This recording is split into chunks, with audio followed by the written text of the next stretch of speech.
नमस्कार, मी आकांक्षा देशमुख। सध्या राज्यभरामध्ये विधानसभा निवडणुकीचे वारे वाहू लागले आहेत आणि सर्वच राजकीय पक्ष हे आपापली ताकद दाखवत आहे। महाविकास आघाडी आणि महायुती सरकार या दोघांमध्ये यंदाची विधानसभा निवडणूक ही अत्यंत जोशाने ही होणार आहे आणि याचे पडसाद सुद्धा महाराष्ट्रामध्ये सध्या तरी उमटलेले पाहायला मिळतात। मात्र अनेक प्रश्नांची उत्तरे आहेत जी सध्या सामान्य नागरिकांकडे नाही आहेत आणि याच प्रश्नांची उत्तरे आपण ज्येष्ठ अर्थतज्ञ आणि ज्येष्ठ राजकीय विश्लेषक सचिन ताडफळे सर यांच्याकडनं आपण जाणून घेणार आहेत। सर, तुमचं स्वागत आहे। विधानसभा निवडणुकीचे वारे तर वाहू लागलेच आहेत। तुम्हाला काय वाटतं यंदाची विधानसभा निवडणूक कशा पद्धतीची होणार आहे आणि कशी होणार आहे, काय वाटतं, तुमचं मत काय यावर? सगळ्यात महत्त्वाची गोष्ट म्हणजे अशी आहे की महाराष्ट्राच्या राजकारणात पहिल्यांदा दोन महत्त्वाचे पक्ष आहेत, त्यांची दोन शकलं झालेत।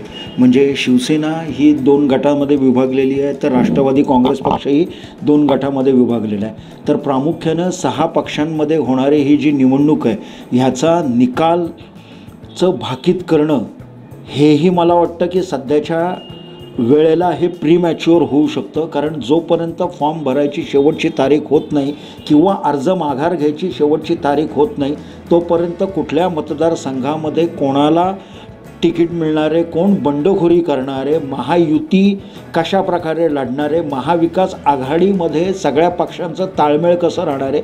विशेषतः महाविकास आघाडीमध्ये अडचण ही आहे की त्यांचा विदर्भाच्या जागांवर अजूनही पेच सुटलेला नाही, मुंबईच्या काही जागांवर आहे। शिवाय समाजवादी पक्ष, शेतकरी कामगार पक्ष, मार्क्सवादी कम्युनिस्ट पक्ष, भारतीय कम्युनिस्ट पक्ष असे जे छोटे छोटे पक्ष आहेत की ज्यांची ताकद ही लक्षणीय आहे आणि विधानसभा निवडणुकीमध्ये काही जागांचा निकाल हे 3 ते 5 हजारच्या फरकानेही लागू शकतो। त्यामुळे अशा जागांमध्ये ह्या छोटे छोटे पक्ष, त्याचबरोबर बच्चू कडू आणि शाहू छत्रपती यांची आलेली तिसरी आघाडी आणि त्याचबरोबर MIM आणि इतर मराठा समाजाचे असलेले नवीन आघाडी, हे सर्व लोक कोणाची मतं खातात, कोणाच्या मागे उभे राहतात। आणि सगळ्यात महत्त्वाची गोष्ट ही आहे की जी लोकसभा निवडणुकीमध्ये पण लक्षात आलं की जो एम फॅक्टर होते, म्हणजे ज्याला आपण म्हणतो की अल्पसंख्याक लोक आहेत, मराठा आहेत आणि इतर जो महाराष्ट्रातला मागासवर्गीय समाज होता, जो महाविकास आघाडीच्या मागे ठामपणे लोकसभेमध्ये उभा राहिला, त्याच्यामध्ये लाडकी बहीण योजना का, ज्येष्ठांना जे काही दिलेलं आहे का, ज्या सवलतींचा वर्षाव गेल्या 3-4 महिन्यामध्ये महायुतीने केला, त्यामुळे महायुतीने बरंचसं आपलं ग्राउंड आहे ते परत कव्हर केलेलं आहे। तर त्यामुळे या निवडणुकीचा निकाल खऱ्या अर्थानं सांगणं हे प्रीमॅच्युअर असेल तरी महाविकास आघाडीला थोडी एक आपण त्याला ॲडव्हान्टेज देऊ शकतो। महायुतीमध्ये जास्त कोणत्या पक्षाचे सीट येऊ शकतात किंवा कोणता पक्ष भक्कम वाटतो तुम्हाला?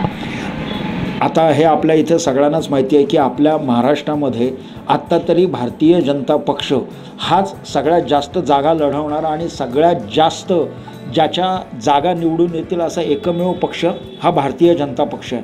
पण यंदा भारतीय जनता पक्षानं कुठलंही धक्कातंत्र न अवलंबता महाराष्ट्राचं जे विधानसभा निवडणूक आहे ती अत्यंत गांभीर्याने घेतलेली आहे आणि त्याचमुळे आत्ता जी 99 लोकांची त्यांनी यादी जाहीर केली त्यात 85 त्यांचे आमदार जे आहेत ते आत्ताचे सिटिंग MLA आहेत, प्लस त्यांनी जे 3 लोकांना दिलं तेही आमदारांच्या घरामध्ये दिलेले आहे। म्हणजे 95 पैकी 88 ठिकाणी त्यांनी कुठलीही रिस्क घेतलेली नाही आहे। ज्या 2 ते 3 ठिकाणी त्यांनी नवीन उमेदवार दिलेले आहेत ते उमेदवारही त्यांनी म्हणजे जसं गोपाळ शेट्टींचं आज त्यांनी नाव पुढे केलेलं आहे किंवा प्रकाश मेहतांचं ते नाव पुढे करतायत किंवा आशिष शेलार यांच्या भावाला त्यांनी जे मालाडमधून तिकीट दिलेलं आहे। तर त्यामुळे भारतीय जनता पार्टीनी त्यांचे जे काही त्यांचे जे सर्वेक्षण आलेले आहेत, त्यांची जी निष्कर्ष आलेले आहेत आणि एकंदरच सगळी जातनिहाय, भाषानिहाय याचं सर्वेक्षण करूनच त्यांनी हे उमेदवारी जाहीर केलेली आहे। त्यामुळे मला वाटतं की येणाऱ्या विधानसभा निवडणुकीमध्ये भारतीय जनता पार्टी हाच सगळ्यात जास्त विजयी जागी होणारा पक्ष असणार आहे। नक्कीच हे झालं महायुतीचं, भाजपचं। मात्र कुठेतरी महाविकास आघाडीमधले जे मतभेद सुरू आहेत त्यामुळे कुठेतरी महायुतीला किंवा भाजपला फायदा होऊ शकतो या गोष्टींचा। आता हे बघा कसं आहे की 3 पक्षांची ही आघाडी आहे आणि मुळातच काँग्रेसला जे अनपेक्षित यश महाराष्ट्रामध्ये मागच्या लोकसभेला मिळालं की ज्याची अपेक्षा खुद्द काँग्रेसनेही केली नव्हती आणि त्यामुळे काँग्रेसचं आज त्यांचं जे अपेक्षा आहेत त्या फार वाढलेल्या आहेत. अर्थात एक आपण जर लोकसभेचं अगदी तुलनात्मक जर आपण अभ्यास केला तर त्याच्यामध्ये असं दिसेल की काँग्रेस आणि राष्ट्रवादी यांची मतं आहेत याचा फायदा शिवसेनेला झाला. पण शिवसेनेची मतं मग ती आयदर शिंदेंची असू देत किंवा ठाकरेंची असू देत त्यांचा फायदा हे त्यांच्या मित्रपक्षांना झाला नाही आणि महाविकास आघाडीमध्ये फार मोठे काही याच्यामध्ये मतभेद होणार नाहीत. जे काय मतभेद होतील त्या 8-10 जागांवर होतील. पण आज युतीमध्ये लढणं ही काळाची गरज आहे हे तिन्ही पक्षांचे नेते ओळखतात आणि तिथे शरद पवारांसारखे चाणक्य नेते असल्यामुळे ही आघाडी इंटॅक्ट राहील. फक्त आघाडीमध्ये जे छोटे छोटे पक्ष होते की जसा समाजवादी पक्ष आहे, शेतकरी कामगार पक्ष आहे, मार्क्सवादी कम्युनिस्ट पक्ष आहे, भारतीय कम्युनिस्ट पक्ष आहे किंवा त्यांना पाठिंबा देणारे जे बाकीचे समविचारी किंवा पुरोगामी गट होते त्या लोकांचं मात्र या निवडणुकीमध्ये त्यांना अपेक्षित असं सहकार्य महाविकास आघाडीकडून दुर्दैवाने मिळत नाही आहे असं आपल्याला लक्षात येईल. महाराष्ट्रामध्ये यंदाचा मुख्यमंत्रीपदाचा चेहरा तुम्हाला कोण वाटते? कोणाला मुख्यमंत्रीपद मिळू शकतं? खऱ्या अर्थानं मागच्या वेळेपासून असं झालेलं आहे की सगळ्यात जास्त जागा निवडून येणारा माणूस हा उपमुख्यमंत्री होतो आहे आणि जो मायनॉरिटीमध्ये आहे तोच मुख्यमंत्री झाला. म्हणजे आयदर ते उद्धव ठाकरे असू देत किंवा शिंदे असू देत.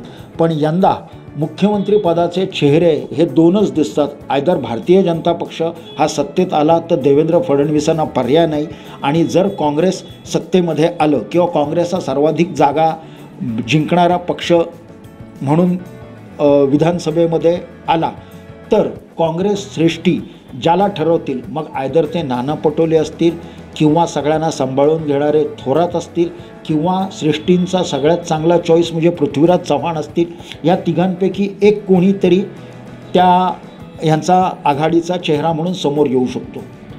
जेव्हा शिवसेनेमध्ये 2 गट पडले तेव्हापासून राजकारणामध्ये अनेक वेगवेगळे वळण होऊ लागले आहेत. मात्र शिंदे गट आणि ठाकरे गट या दोघांपैकी यंदाच्या विधानसभेला कोण बाजी मारू शकतो तुम्हाला काय वाटतं?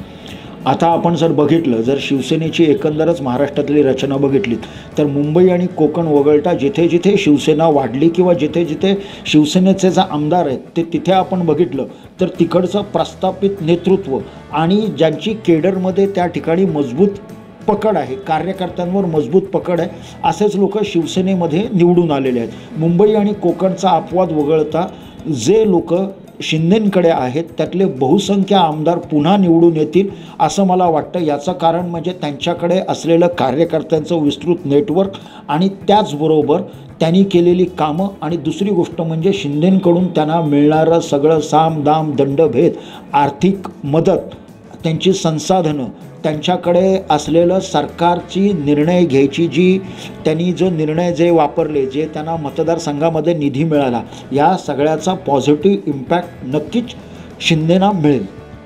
नुकतंच हरियाणामध्ये विधानसभेला भाजपने बाजी मारलेली आहे, चांगलं यश मिळालं. तशीच परिस्थिती कुठेतरी महाराष्ट्रात सुद्धा घडू शकते का? हां, पण भारतीय जनता पक्षानं जे हरियाणामध्ये यश मिळालं ते भारतीय जनता पार्टीकरता पण अनपेक्षित यश होतं.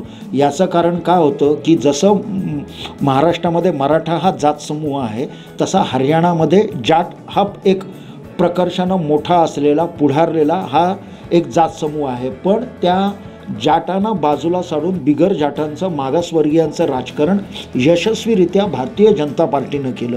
पण आज ते महाराष्ट्रात दुर्दैवाने शक्य होईल असं मला वाटत नाही. कारण मनोज जरांगे फॅक्टर हा जो मराठवाड्यामध्ये 11 पैकी 10 जागांवर प्रभावी ठरला. आज मराठवाड्याच्या 14 जिल्ह्यांमध्ये ज्या जवळपास 90पेक्षा जास्त विधानसभा मतदारसंघ आहेत याच्यामध्ये हा मराठा फॅक्टर अत्यंत प्रभावी असण्याची शक्यता आहे. आणि महाराष्ट्र हा मुळात शाहू फुले आंबेडकरांचा महाराष्ट्र आहे आणि महाराष्ट्राचं सामाजिक अभिसरण एवढं झालेलं आहे की महाराष्ट्रात ओबीसी आणि मराठा हा वाद दुर्दैवानी नाही.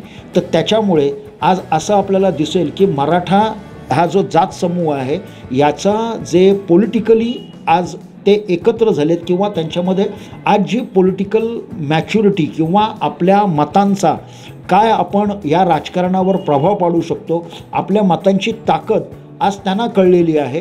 त्यामुळे मला वाटतं की महाराष्ट्राच्या ह्या राजकारणामध्ये मराठा ही एक नवीन एक शक्तिशाली समूह म्हणून आज उदयास आलेला आहे आणि भारतीय जनता पार्टीचं प्रामुख्यानं आजपर्यंत जे गोपीनाथ मुंडेंपासून राजकारण झालं ते OBCना सोबत घेऊन किंवा मराठेतर इतर जातींना सोबत घेऊन आजपर्यंत भारतीय जनता पार्टीनं राजकारण केलं आहे आणि त्या राजकारणाला कुठेतरी लगाम घालण्यामध्ये महाविकास आघाडी आज यशस्वी होणार आहे. मात्र पाहायला गेलं तर जरांगे पाटील यांनी भाजपला जे चॅलेंज केलेलं आहे त्यालाच आता भाजपने सुद्धा खेळी खेळली आहे की 10च्या 10 उमेदवार त्यांनी मराठाच दिलेले आहेत. त्यामुळे ही कुठेतरी लढत मराठ्यांमध्ये होणार आहे. मराठांमध्ये झाली तरी कसं आहे की भारतीय जनता पार्टीचे जे मराठा नेतृत्व आहे ते अत्यंत प्रस्थापित नेतृत्व आहे आणि महत्त्वाची गोष्ट म्हणजे आज चंद्रकांत दादा पाटील असू देत किंवा विखे पाटील असू देत किंवा मराठ्यांचं जे काही नेतृत्व भारतीय जनता पार्टीमध्ये करतात त्यांना दुर्दैवाने समाजामध्ये मराठा नेतृत्व म्हणून त्यांना काही वजन नाही आहे. त्यांचं जे काही आहे ते त्यांचं सहकार क्षेत्रातलं काम किंवा पक्षा संघटनेतलं काम किंवा त्यांनी अद्यापपर्यंत जे पक्षामध्ये काम केलेलं आहे त्याच्यामुळे आहे. पण मराठा नेतृत्व म्हणून जो मराठ्यांकरता गेल्या अनेक वर्ष जरांगे पाटलांनी संघर्ष केला, जी उपोषणं केली, आरक्षणावर त्यांची जी ठाम भूमिका आहे आणि त्यांच्या मागं एका झेंड्याखाली आजपर्यंत जो मराठा समाज एकवटला आहे तसं दुर्दैवाने कुठल्याही प्रकारचं समाजाचं म्हणून असं पाठबळ भारतीय जनता पार्टीच्या दुर्दैवाने एकाही मराठा नेत्याच्या मागं नाही. पाहायला गेलं तर सध्या महाविकास आघाडीमध्ये काँग्रेस आणि ठाकरे गटामध्ये म्हणजे भांडण चालू आहे जागा वाटपावरनं. तर कुठेतरी असं बोललं जाते उद्धव ठाकरे हे एकटे लढणार आहेत किंवा आपली जागा एकटे देणार आहेत. तर कुठेतरी महाविकास आघाडीमधून उद्धव ठाकरे बाहेर पडले तर काहीतरी होऊ शकतं. मुळात उद्धव ठाकरे यांना कुठल्याही परिस्थितीमध्ये पुन्हा मुख्यमंत्री व्हायचे आणि त्यामुळे ते महाविकास आघाडीमधून कधीही बाजूला होणार नाहीत. मुळात जेव्हा 3 पक्ष मिळून एकत्र कुठलीही आघाडी करतात, कुठल्याही वाटाघाटीला बसतात, तेव्हा जेव्हा 2 भावांमध्ये एकमत नसतं तेव्हा 3 वेगवेगळ्या विचारांचे पक्ष आज जेव्हा आघाडी करतात आणि तिघांनाही एक कल्पना आहे की आपण सत्तेवर येऊ शकतो आणि पुढच्या मुख्यमंत्री पदाकरता आपल्याकडे जास्तीत जास्त संख्या असली पाहिजे, याच्याकरता हे नंबर गेमचं आणि दावाचं राजकारण चालू आहे आणि स्वतः ते बाहेर पडतील असं मला बिलकुल वाटत नाही. पण कदाचित शिंदे गटावर दबाव आणण्याकरता कदाचित भारतीय जनता पार्टीनेच ही खेळी केली असल्याची मला शक्यता वाटते. नक्कीच. अगदी शेवटचा प्रश्न, तुम्हाला काय वाटतंय की राजकारणातील चाणक्य कोण आहे खरं आणि शरद पवार आणि देवेंद्र फडणवीस यांचं राजकारण कसं आहे दोघांपैकी, म्हणजे काय फरक आहे?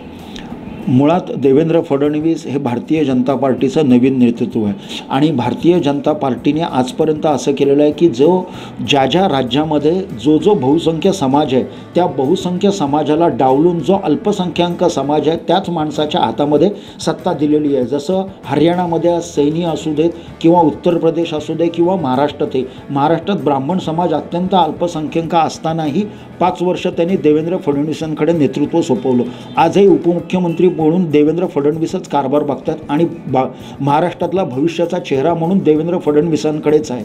तर मराठा नेतृत्वाला बाजूला सारून एक ज्याचं व्होट शेअर अत्यंत कमी आहे अशा समाजाला नेतृत्व द्यायची खेळी अद्यापपर्यंत भाजपने पूर्वीपासून केलेली आहे ती महाराष्ट्रात आहे.